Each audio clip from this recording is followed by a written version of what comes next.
Hey, so in this video, I'm going to walk you through our financial projection template built specifically for storage unit facility investors that are looking to acquire properties, perhaps renovate them, implement their own management team and system, and then hopefully improve the net operating income and provide a return to investors and owners of the property. So that's kind of the use case of this particular template. And I'm going to walk you through at a high level, show you what's in the template, and then kind of go back and show you in more detail how to actually fill out all the assumptions to be able to produce the projections. I'm also going to just mention a couple things here. First, that you can get this template. There's a link in the description of the video below where you can grab this template. Also, if you stick around to the end of the video, I'm going to give you access to a coupon code as a thank you for sticking around and listening to how this model works. I know it's a bit detailed. And so just before I dive in, just a little bit of background on me. My name's Adam Huxama. I'm the co-founder of Projection Hub. I spent over a decade as a SBA lender, a small business administration lender. And it was about a decade ago that I had a lot of clients that we were asking for financial projections as part of the loan application process. And clients were having trouble coming up with those projections. And so I thought, there's got to be like a TurboTax-like solution that would be a software tool that would help walk the person through creating financial projections. And so at the time, I called my brother, who was a software engineer. I said, hey, let's build this thing. Let's build this software tool together. And, the dream was like, hey, we're going to have recurring revenue and we're going to have this tech startup and scale the thing really big. And so we kind of pushed on that for a while. We actually built out the TurboTax-like solution for financial modeling. And along the way, what we realized, a couple things. One, projections are a thing that you need at a point in time for lenders and investors. And you don't really want to pay monthly for projections. It's really something you need at one point in time. And so the monthly recurring revenue model didn't really work all that well. It didn't make a lot of sense for our customers. The other thing is we learned that we kept adding features and our product kept getting more and more like Excel. And we're like, why? Excel already exists. It's already really good. Why don't we just focus on that? So we made a pivot. And today, what Projection Hub does is we have about 100 different Excel templates, customized Excel templates for all sorts of different businesses, industries, and use cases. And so that's what we're looking at today, our financial projection template built specifically for the storage unit investor. So thanks for giving me the chance to just share a little bit about my background. We'll go ahead and dive into the model now. Okay, so this first tab, this is our at a glance tab. And so once we're kind of done with the entire process, you'll be able to have some different charts and graphs that are useful that you can throw into a business plan or pitch deck for investors and lenders. You're also going to get a 10-year cash flow statement summary. You're going to get a 10-year balance sheet summary and a 10-year income statement summary. And I'm going to show you, I'll come back to a couple of these other tabs, but just to show you, you also get the cash flow, balance sheet, and income statement broken down by month for all 10 years. So if you want that monthly detail, it's maybe overkill for what you need, but if you want monthly detail, it's there. The other thing you're going to get is this pre and post acquisition comparison. So if you get the model all filled out correctly, what you'll be able to see and what you can show to potential investors and lenders is that, hey, here's how the property was currently operating prior to our acquisition. Here's how it's operating. Here's kind of the last 12 months income statement. And we can see, cash generated as a percentage of revenue here. And then here's what it's going to look like after we, implement our renovations and rent rate increases and implement our management team and system. Here's how we're going to drive up our net operating income and, ultimately increase the value of the property. So I think this can be a really useful tab here that can be useful in presenting. Okay, so the other tab you're going to get is this input distributions tab. And this is going to allow you to do some simple kind of waterfall modeling for investors to be able to see things like what's the IRR on the investment based on all of the assumptions that we have in here, and how are we going to distribute cash to investors and that sort of thing. Now, this is a pretty simple distribution model, so you may have a much more complicated, waterfall distribution model that you need really customized. If you need help with that, customizing a distribution model, we can help with that. Our CPA on staff can help. So you can email us at support@projectionhub.com and we can help customize that for you. But what you'll notice here is that once you're all done, you're going to get kind of your 10-year cash flow projections. You'll be able to say, hey, we want to sell the property in year 10 at a 7 cap. Based on that cap rate, it's going to give us gross sale proceeds. We'll pay off the outstanding debt and we'll have net sale proceeds here that can be distributed to investors. We know what the initial equity investment, we know what the distributions have been throughout the life of the property. So we'll have that built in here as well. And then ultimately the sale proceeds will be distributed as well. And then we can see what our expected IRR will be after a sale. And we can play around with those different assumptions, right? Okay, so a lot of stuff here, but we have some work we got to do in order to get to this point, get the whole thing filled out. So I'm going to walk through that now. So this, on our input revenue tab, we can set the projection start month. So this would probably be the month that you plan to acquire the property. You can have your unit types. So we were saying we've got 150 units of small, medium, and large storage units, the number of square footage for each average unit, the starting rent per square foot from the prior year. So this is what the property was renting at per square foot.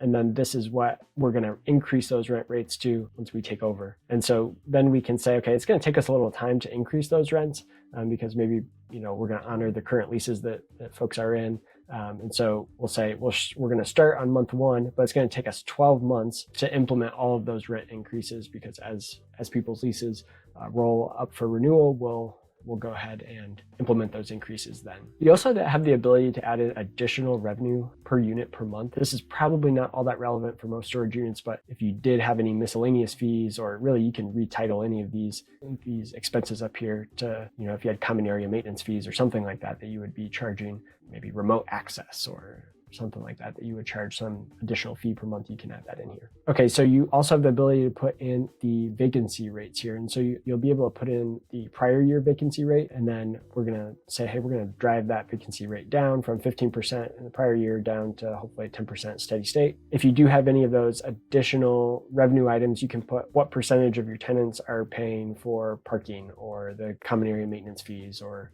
remote access fees or whatever those might be. And I guess maybe just to step back one more time on the input revenue. So this is going to allow you to calculate your gross potential income, your vacancy and credit loss, then ultimately your EGI, your effective gross income for the property. All right, on the operating expenses, we have the ability to put in up to 10 different expense categories, then the individual expenses themselves that we can then categorize from this dropdown. So, our website cost is marketing expense. And then you can say, what's the cost driver? So we have a few different options. The cost driver could be a per unit cost, a per square foot cost, or an entire property cost. And so we'll look at a few examples of each of those. And then you can say, what month does this cost is it gonna start? And what month is it gonna end? So we've got starting in month 1, going through month 120, so the whole 10-year model, we're gonna be paying for the website.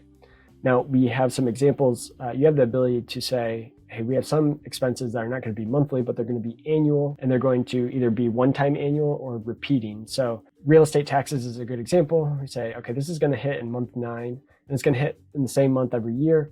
And so what we say, the first month payment is month 9, last month payment is also month 9, but right here in this drop down, we say, yes, it does repeat each year. So the way that's gonna work is the model is gonna repeat every 9th month of the year. In each of the 10 years, it'll add the real estate taxes. And this is also an example of a per square foot expense. So if we want to add our real estate taxes as a per square foot expense, you may also have things like building maintenance that hey, the average building maintenance is X cents per square foot per month, right? And so that's how you can enter those items in. You have the ability to also do per unit expenses. Probably not going to have too many per unit expenses for the individual storage unit. So it's probably more likely to be per square foot or entire property expenses. You can also then add these kind of year-over-year increases to those expenses.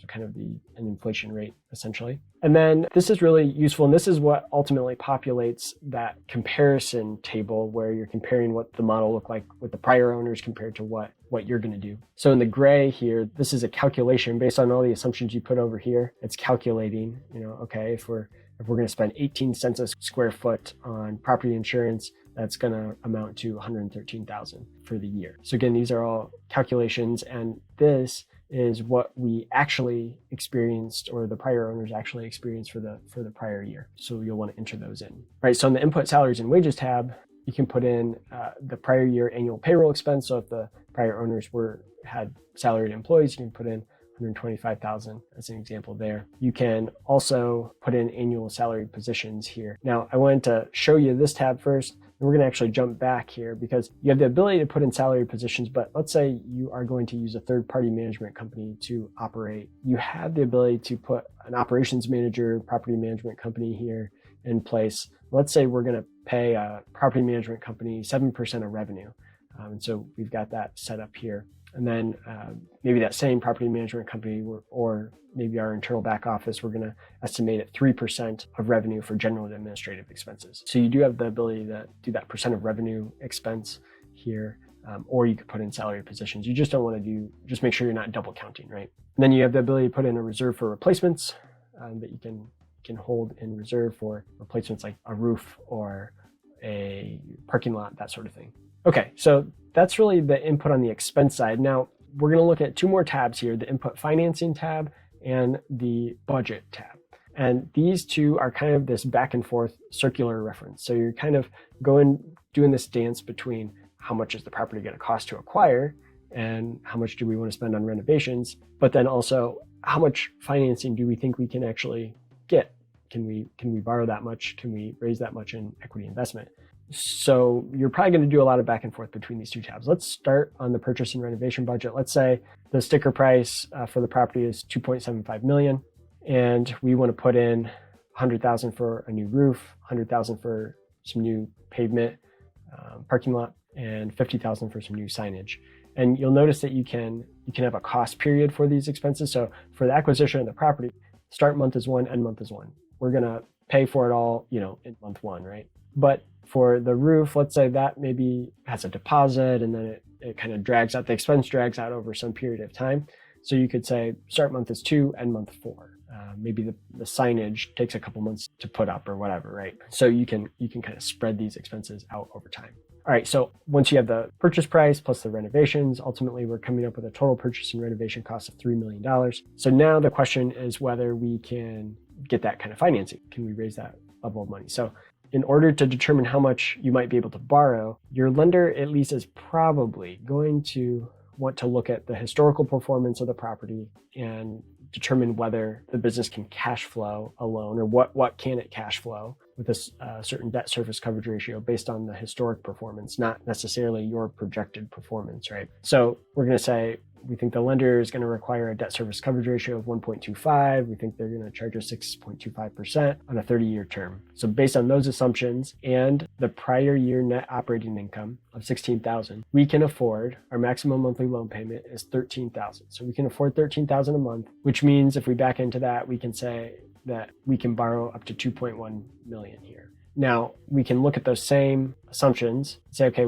well, once we make our changes, renovations, increase the rent rate, and the property stabilizes at that kind of new level, once we've raised all of the rents in month 13 here, now that average monthly net operating income has gone up from $16,000 to $26,000. Well, that allows us to borrow a lot more because we can service a much higher debt payment. So now in the future, we think we can borrow $3.4 million. So what is likely going to happen then, or what the approach might be, we're going to borrow $2.1 million based on historical performance. We're going to come up with equity for the rest to make the acquisition and renovations. We're going to get the property, improve the net operating income, improve the cash flow, and then we're going to try to do a cash out refinance that can cash out and pay off the investors as much of their initial investment as fast as possible. So with that in mind, we would then come down here and we'd say, okay, we're going to borrow the $2.1 million here in month 1. And then we're going to assume we're going to borrow $3 million in month 19 after the property is stabilized. And that's our cash out refinance to permanent debt.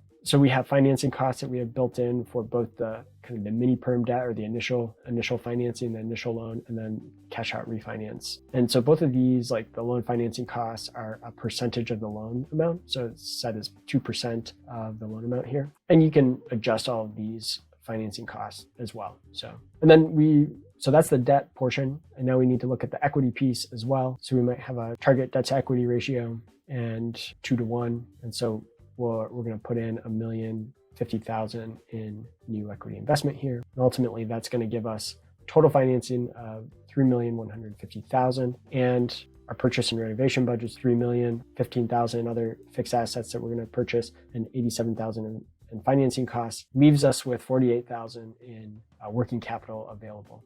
So the model says, yep, we have sufficient working capital. So since you have sufficient working capital, you are done. We can make the purchase and we can go back to our at a glance and also play around with the input distributions to say, what percentage do we want to hold in cash reserve, so we could increase or decrease the amount of the cash that we're holding, that the company's holding in cash reserve.